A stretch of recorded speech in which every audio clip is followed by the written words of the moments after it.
So I've been able to get out of the house lately, and I've gone to 2 stores, plus went to pick up Chinese food. And I went to my local Big Lots the other day and made a small purchase. And this is what we've now decided to do for entertainment. Hashtag life with COVID.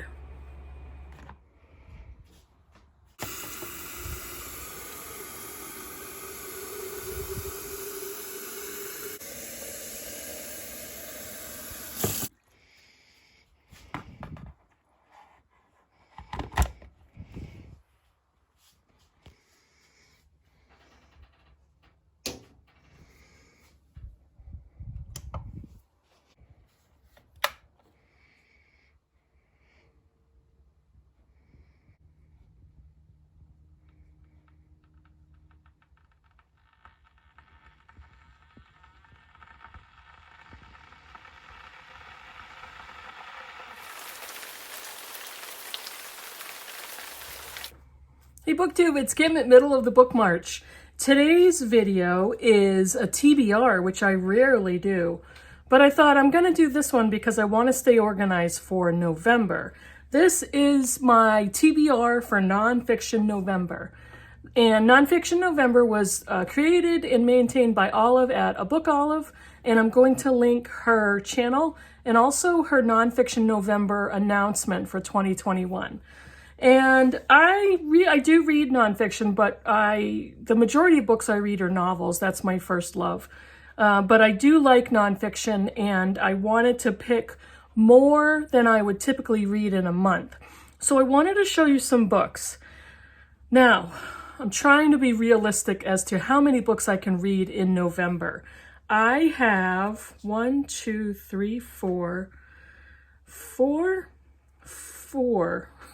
I have 4 buddy reads set up for November, and 2 of them are fiction and 2 are nonfiction.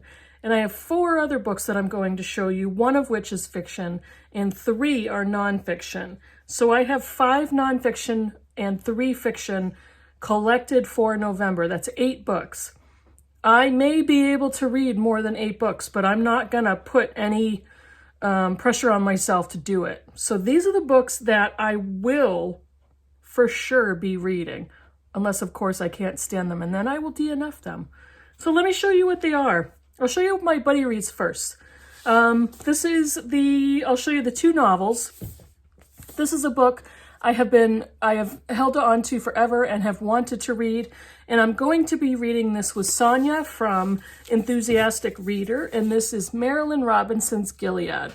I have had this book for so long. I've never read it. Yes, I've never read it. And this is the first in what is now a quartet from Marilynne Robinson. And from what I understand, they don't need to be read in order, but they certainly make more sense being read in order. And this is the story of Reverend John Ames. It starts in 1956, and he begins a letter to his young son, and it's basically a written history in letters to his son. Ames is the son of an Iowa preacher and the grandson of a minister who, as a young man in Maine, saw a vision of Christ bound in chains and came west to Kansas to fight for abolition. I'm not going to read any more of the blurb. I don't like to read too much of the book described in the blurbs because they too often spoil it. So if there's anybody out there like me who has not read Gilead, there you go. So I'm going to be reading that one with Sonia.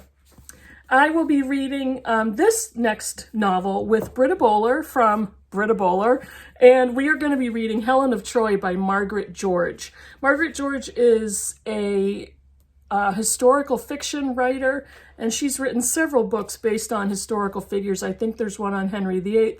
There's also one on Nero, possibly Cleopatra, but this one is on Helen of Troy. And she is the woman whose face launched 1,000 ships. She was born to Leda from a liaison with Zeus, the Greek god. And she's kind of well known in Greek mythology of being this beautiful, gorgeous Helen of Troy who men fought over. And her husband was Menelaus, but she caught a glimpse of Paris and thought she deserved him and fell madly, infatuated in love and lust, whatever it was with him. So this is the novel that Britta and I are going to be reading, and it's quite the chunky one. So we're going to be taking most likely the whole month to read this one.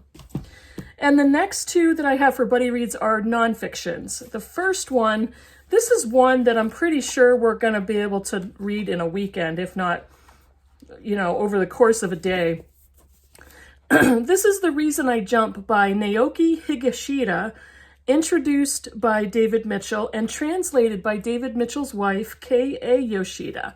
And this is written by a young man with autism who's nonverbal. And this book was put together by him using an alphabet board, and he very painstakingly typed out letters and sentences and thoughts and worked with David Mitchell to put his thoughts down on paper. And in the book, he answers a lot of questions like, let's see, why do people with autism talk so loudly and weirdly? Why don't you make eye contact when you're talking? And what's the reason you jump? Hence the title. And he answers all of these questions from a person with autism who has no manner of speaking, no way to speak except using an electronic alphabet board. So I thought that's going to be really interesting. And it's a very small, short book. There's also pictures in here. So I think it's going to be something that is fascinating, but is going to be a very quick read.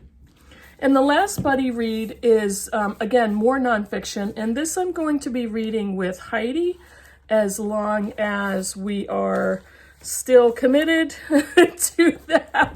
We're going to be reading The Feather Thief by Kirk Wallace Johnson. And this has been all over BookTube starting last year. And I kind of missed the boat on this one. This subtitle is Beauty, Obsession, and the Natural History Heist of the Ceremony. Kirk Wallace Johnson is himself a fly fisherman, and he was fly fishing, I think, with a friend and heard the short account of a heist in 2009. And it was at the London's Royal Academy of Music. 20-year-old American flautist Edwin Rist boarded a train for a suburban outpost of the British Museum of Natural History. And it had one of the largest ornithological collections in the world, having to do with birds. And it was filled with rare bird specimens, and he basically was obsessed with fly tying and stole a bunch of bird specimens to use the feathers, which is, who does that? What kind of audacity do you have to pull off this crime? So that's what this book is about, is the account of that criminal story. All right, now the next pile are books that I chose that I would like to read in November. The first one is the only novel out of this particular bunch. And this is Britta Bolt's book, Lives Lost. This is the second in the Peter Posthumous series, so I'm not going to describe a lot of this book. He kind of works on the Lonely Funerals team, which is a government group in Amsterdam that sets up and processes funerals for unclaimed people. And he's the type of person that tries to do it in a compassionate, sweet way in order to give these people dignity. He's also kind of a amateur investigator, amateur sleuth, and looks into different situations and crimes that may have surrounded unknown people who have died. So that's all I'm going to say about the second book, Lives Lost. And I read the first book and just loved it, flew through it, and really anxious to get to book 2. And that's the second in a trilogy. Now, these last 3 are all nonfiction, and these are books that I wanted to read. This one is the last book for the George Eliot 2021 Readathon. Now, this is not mandatory. This is not part of the official lineup of books that the group is reading, but I wanted to read this to kind of send off the readathon. And this is My Life in Middlemarch by Rebecca Mead. I read Middlemarch and Daniel Deronda last year. And I started to read this book last year after I read Middlemarch, but then I realized there were so many spoilers to all of the other novels. And that kind of is what kicked off my wanting to read all of George Eliot's novels this year.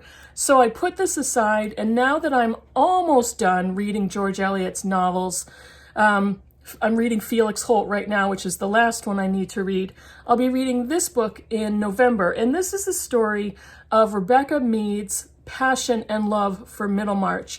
And it's a combination of a memoir, a personal memoir, and her talking about and analyzing Middlemarch and her love for the story, her love for the writing.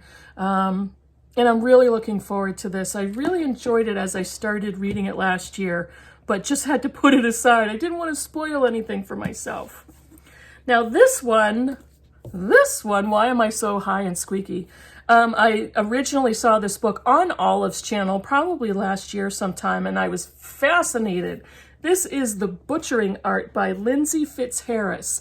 Lindsay Fitzharris is a historian who researched and wrote about Joseph Lister, who discovered that germs were what caused illness and death in surgery. And the subtitle is Joseph Lister's Quest to Transform the Grisly World of Victorian Medicine. And I also thought this would be fun to read immediately after Victober. But she goes into and researches Victorian surgeries and not only the lack of anesthesia, but the lack of cleanliness, and how doctors at the time weren't really skillful and more like had to have muscle and brute strength to perform surgeries on people. And they were quite aware that the most dangerous part of surgery was the time afterward, when people were recovering. And that was because most people died after surgeries due to infections. And Joseph Lister of Listerine fame, I'm pretty sure that's right. The last book I have for Nonfiction November is, in fact, nonfiction.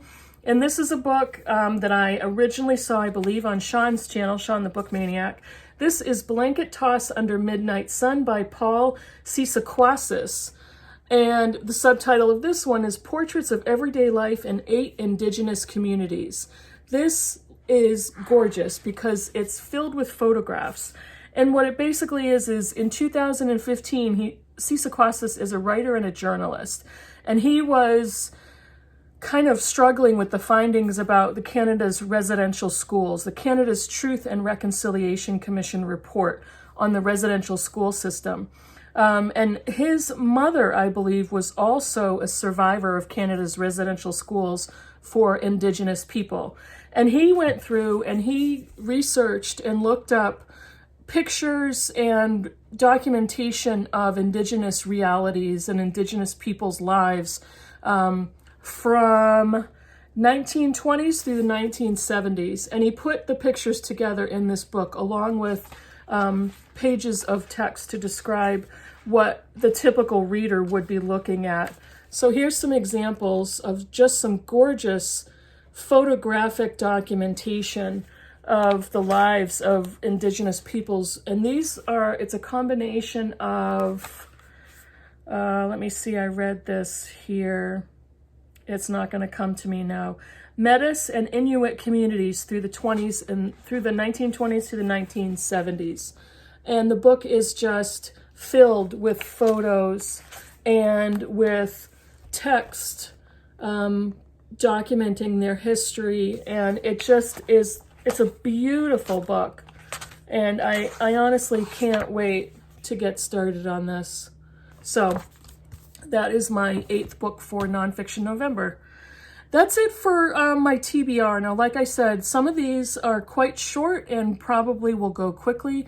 If they do, I will fill in my month with other books, and we'll see what I get to. But I have no need to have a certain amount of books read.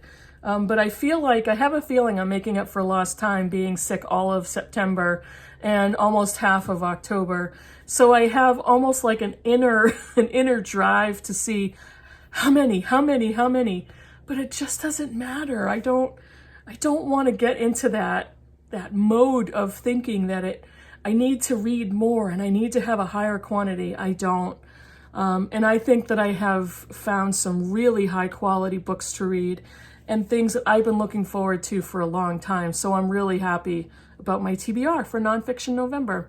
Let me know if you've read any of these already or what you think. Let me know if any of these look interesting to you as well. Tell me what you're reading for Nonfiction November if you're taking part in that theme month, and I will see you in the next video. Bye, everybody.